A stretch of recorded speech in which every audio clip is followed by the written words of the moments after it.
नमस्कार, बहुत बहुत स्वागत करते हैं आपका इस बातचीत में। एक बेहद खास विषय के साथ आपके साथ हम आज उपस्थित हैं। मैं हूं आपके साथ दीपक निषाद और हमारे साथ बातचीत करने के लिए बेहद खास मेहमान हमारे स्टूडियो में आज उपस्थित हैं। आप है प्रियंका मैथिल जी। आप प्राथमिक शिक्षिका हैं शासकीय माध्यमिक शाला हनौता बंडा में, विकासखंड बंडा में। आपका हम बहुत बहुत स्वागत करते हैं। Thank you. हम बता दें कि शासकीय स्कूलों की जो एक छवि होती है, वहां पढ़ाई का क्या स्तर है, पढ़ाई को लेकर के क्या नवाचार किया जाए, तो आप एक ऐसी शिक्षिका हैं, टीचर हैं, जो अपने शाला में बच्चों के बीच में नवाचार करने का प्रयास करती हैं ताकि बच्चे खेल खेल में चीजों को सीख सकें, बच्चे नवाचार कर सके, बच्चों का पढ़ाई में रुचि बढ़ सके और एक जो इमेज है पूरे गवर्नमेंट स्कूल की, उसको कैसे मेकओवर कर सकें, उसको कैसे बदला जा सके और एनरोलमेंट बढ़ा करके बच्चों का एडमिशन शासकीय स्कूल में हो और बच्चे अच्छे से सीख करके अपने भविष्य का निर्माण करें। तो सबसे पहले प्रियंका जी, आपसे हम जानना चाहेंगे कि आप अपने स्कूल के बारे में, अपनी शिक्षा के बारे में क्या पढ़ाती हैं। आप थोड़ा सा एक ब्रीफ इंट्रोडक्शन हमारे श्रोताओं की जानकारी के लिए आप दीजिए। जी बिल्कुल। मैंने अपनी कक्षा 12वीं की पढ़ाई शासकीय उत्कृष्ट विद्यालय सागर से की है और उच्च शिक्षा की पढ़ाई सागर के ही एक निजी कॉलेज से engineering electronics and communication branch से पूरी की है। जी, आमतौर पर प्रियंका जी ऐसा होता है कि इंजीनियरिंग की डिग्री हासिल करने के बाद व्यक्ति प्राइवेट जॉब की तरफ जाता है, इंडस्ट्री ज्वाइन करता है और कैरियर के दूसरे ऑप्शंस उसके सामने खुले होते हैं। फिर आपके साथ ऐसा क्या रहा कि आप उस ऑप्शन को ना ले करके आप इधर गवर्नमेंट सेक्टर में और वो भी टीचिंग में आ पाई हैं? जी, मैंने इंजीनियरिंग की डिग्री पूरी करने के बाद कुछ समय इंदौर में जॉब की थी, प्राइवेट जॉब, बट मुझे सर उसमें आत्मसंतुष्टि नहीं मिली। फिर सागर आने के बाद मैंने डीएलएड कोर्स डाइट में एडमिशन लिया, जिसमें ट्रेनिंग के लिए मुझे गवर्नमेंट स्कूल में जाना पड़ा। मुझे वहां जाकर यह फील हुआ कि बच्चों को पढ़ाने में जो आत्मसंतुष्टि है वो कहीं और प्राप्त नहीं हो सकती। इसके अलावा मुझे अपनी माँ के सपने को भी पूरा करने की इच्छा थी, क्योंकि मेरी माँ एक शिक्षक बनना चाहती थी, जो कि वह नहीं बन पाई थी, लेकिन मैं उनके सपने को पूरा करना चाहती थी और मुझे वहीं से यह प्रेरणा मिली और आज मैं एक शासकीय शिक्षिका के रूप में हूँ। जी, बहुत बड़ी बात है प्रियंका जी की आप अपने माँ का भी सपना पूरा करना चाहती थी और दूसरी चीज की जिस काम को आप कर रही हैं उस काम में आपकी आत्मसंतुष्टि बहुत जरूरी है। बिना आत्मसंतुष्टि के आप उस कार्य में अपना संपूर्ण योगदान नहीं दे सकती हैं। एक चीज और दिमाग में आता है कि जो आप इंजीनियरिंग करने के बाद या मैनेजमेंट करने के बाद आप बड़े शहरों में जाते हैं, वहां की लाइफ स्टाइल, वहां का कल्चर, सुविधाएं सब ज्यादा होती हैं बनिस्बत एक ग्रामीण क्षेत्र के।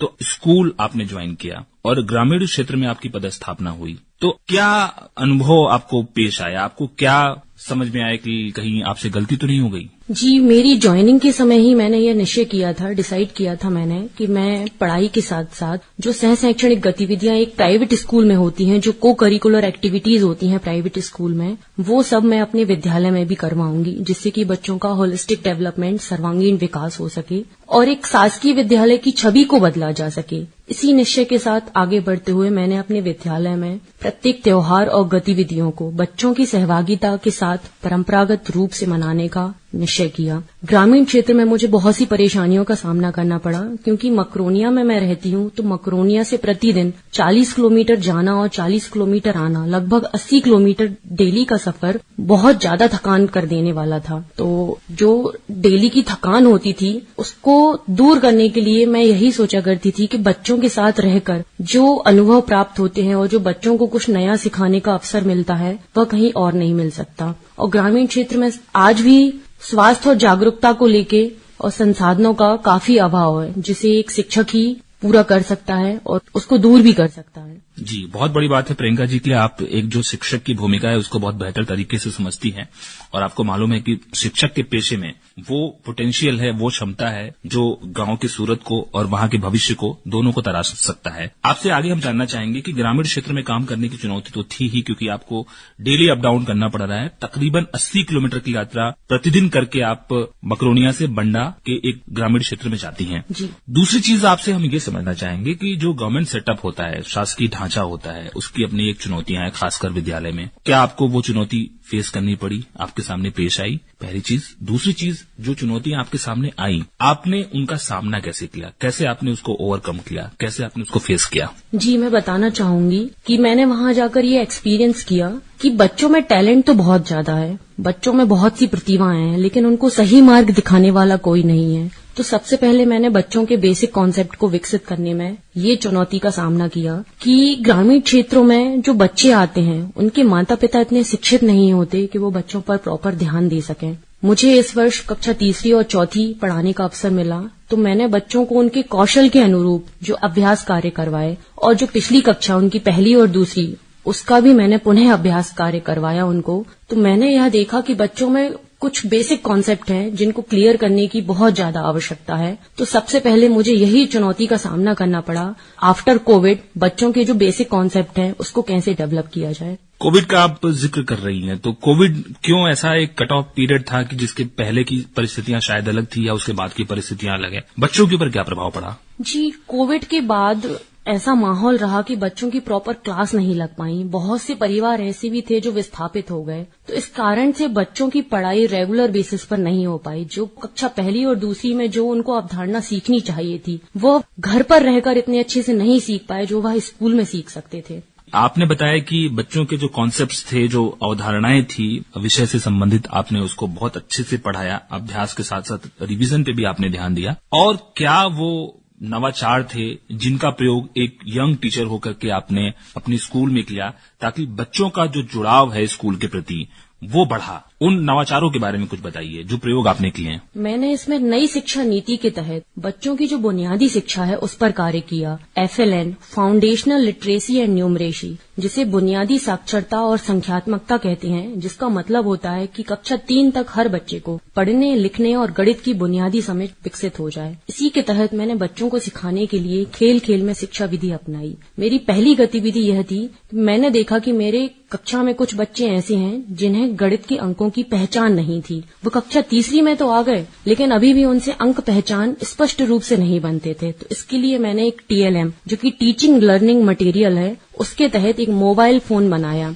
जिसे देखकर मेरी क्लास के बच्चे बहुत ज्यादा एक्साइटेड हुए। मैंने सारे बच्चों को बोला कि आपको आज एक गेम खिलवाएंगे जिसके लिए आपको अपने अपने मम्मी पापा का मोबाइल नंबर याद करना है। अच्छा, अब उन्हें मोबाइल नंबर ऐसे याद नहीं थे, लेकिन चूंकि उनको वो गेम के थ्रू मोबाइल नंबर डायल करना था और वो गेम खेलना था, इसके लिए सारे बच्चे, लगभग 80% बच्चे अपने अपने माता पिता का मोबाइल नंबर याद करके आए। फिर मैंने एक एक्टिविटी के तहत मोबाइल नंबर बच्चों से बोर्ड पर लिखवाए। क्योंकि उसमें 10 अंक होते हैं तो सारे बच्चे कुछ न कुछ जिनको याद थे उन्होंने वो नंबर बोर्ड पर लिखे और उसके बाद जो मैंने TLM बनाया था उसमें बच्चों से वह नंबर डायल करवाए। जिन बच्चों को मोबाइल नंबर याद थे और अंकों की पहचान स्पष्ट रूप से थी उन्होंने वो उस एक्टिविटी को बहुत अच्छे से किया, और जिन बच्चों को अंकों की पहचान में दिक्कत हो रही थी तो उनसे पहले बोर्ड पर वो अंक लिखवाए और बार बार उनसे वह नंबर डायल करवाया। अब चूंकि बच्चों का इसमें इंटरेस्ट भी आ रहा था तो बच्चों ने उस अंक को बार बार सीखने की भी कोशिश की और वो नंबर भी याद करने की कोशिश की कि हाँ मुझे यह करना है, सारे बच्चों ने किया है तो मुझे भी यह करना है। तो इस एक्टिविटी के तहत उनको ये पता ही नहीं लगा कि मुझे कब अंकों की पहचान स्पष्ट रूप से हो गई। दूसरी गतिविधि मैंने तीली बंडल का खेल, इसके थ्रू बच्चों को एक्टिविटी करवाई। इस गतिविधि में मैंने बच्चों के लिए बताया कि आपको 10 तीलियों का एक बंडल बनाना है। चूंकि मैंने सारे बच्चों को सर्कल में व्यवस्थित कर लिया था फर्श पर ही, और सारे बच्चों से खुद बंडल बनवाए जिससे कि सारे बच्चों को यह याद हो सके कि मैंने जो बंडल बनाया है उसमें 10 तीलियां ही हैं। फिर उनको कुछ खुली तीलियां भी दी और उनको बताया कि आपके पास जो खुली तीलियां हैं वह इकाई के रूप में है और जो आपने बंडल बनाया है वह दहाई के रूप में रहेगा।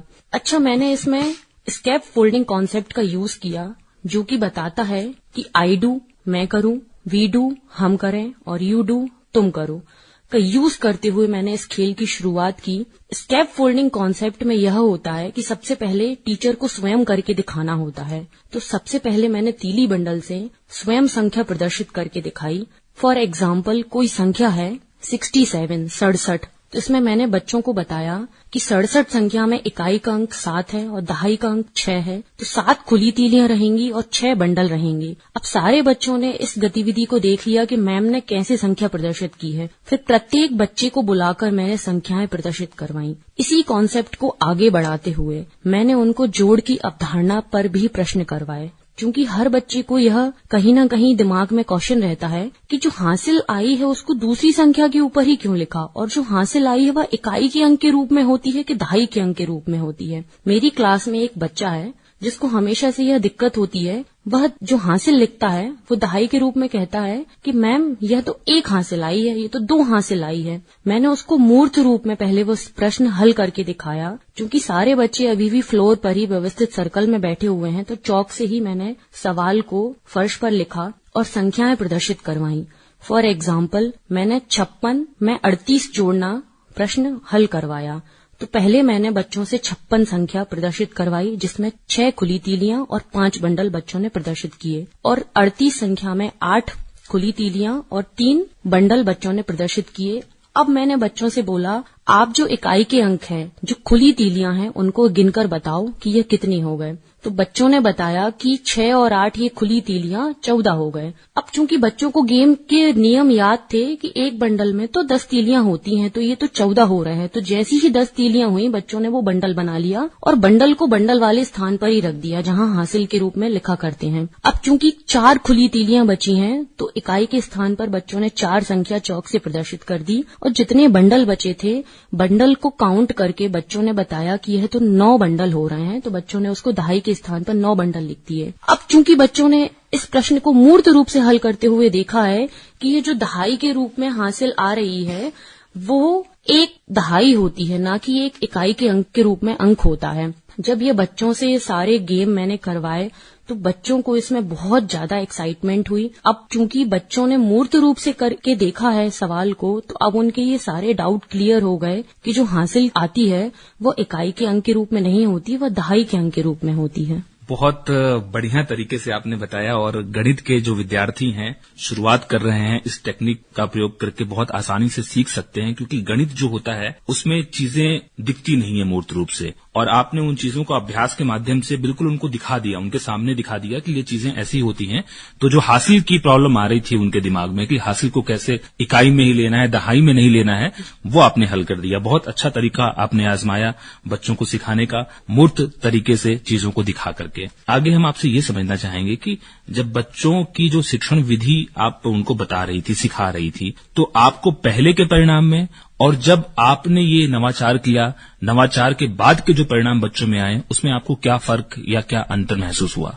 बहुत ही पॉजिटिव रिस्पांस मिला मुझे इसमें, क्योंकि अब बच्चों ने मूर्त रूप से हल करके देखा है सवालों को, तो अब वो अमूर्त चिंतन कर पाने में सक्षम हो रहे हैं। और जो कक्षा के 80% बच्चे हैं, स्वतंत्र रूप से सवालों को हल कर पा रहे हैं। कुछ बच्चों को प्रॉब्लम होती है क्योंकि वह नियमित नहीं रहते हैं, लेकिन वह भी उन सवालों को मेरी हेल्प के थ्रू अब इजीली सॉल्व कर पा रहे हैं। जी, बहुत बढ़िया बात है कि बच्चों का रुझान बढ़ा है और बच्चे गणित के सवाल में अपने आप को ज्यादा सक्षम पा रहे हैं, गणित के सवाल को हल कर पाने में। आपसे आगे हम जानना चाहेंगे कि शिक्षा के क्षेत्र में जो नवाचार हैं, उनमें आपको ग्रामीण क्षेत्र में कौन कौन सी चुनौतियों का सामना करना पड़ा, और जो टेक्निक आपने अपनाया, जो मटेरियल वगैरह आप ले रही हैं, प्रयोग कर रही हैं, वो कहाँ से आप प्राप्त करती हैं, कैसे उसका प्रयोग करती हैं? संसाधनों की कमी तो हर क्षेत्र में होती है, लेकिन उन संसाधनों की कमी को पूरा करने के लिए मैंने TLM, टीचिंग लर्निंग मटेरियल का यूज किया। जो भी वेस्ट मटेरियल होता है और जो भी अनयूज्ड चीजें होती हैं,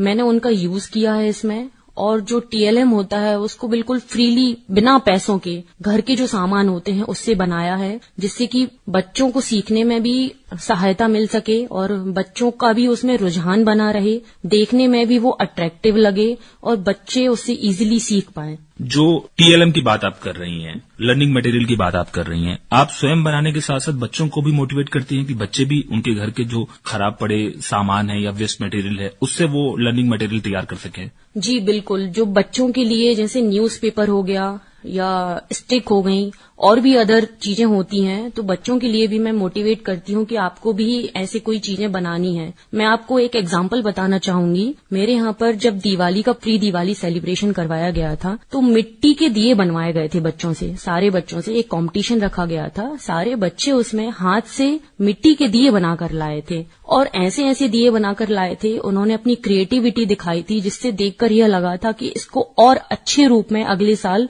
सेलिब्रेट करवा सकते हैं। बच्चों को इंटरैक्टिव माध्यम से इंगेज करके टीचिंग मटेरियल के माध्यम से आप बच्चों में नवाचार ला रही हैं, बच्चों को सीखने के लिए प्रेरित कर रही हैं।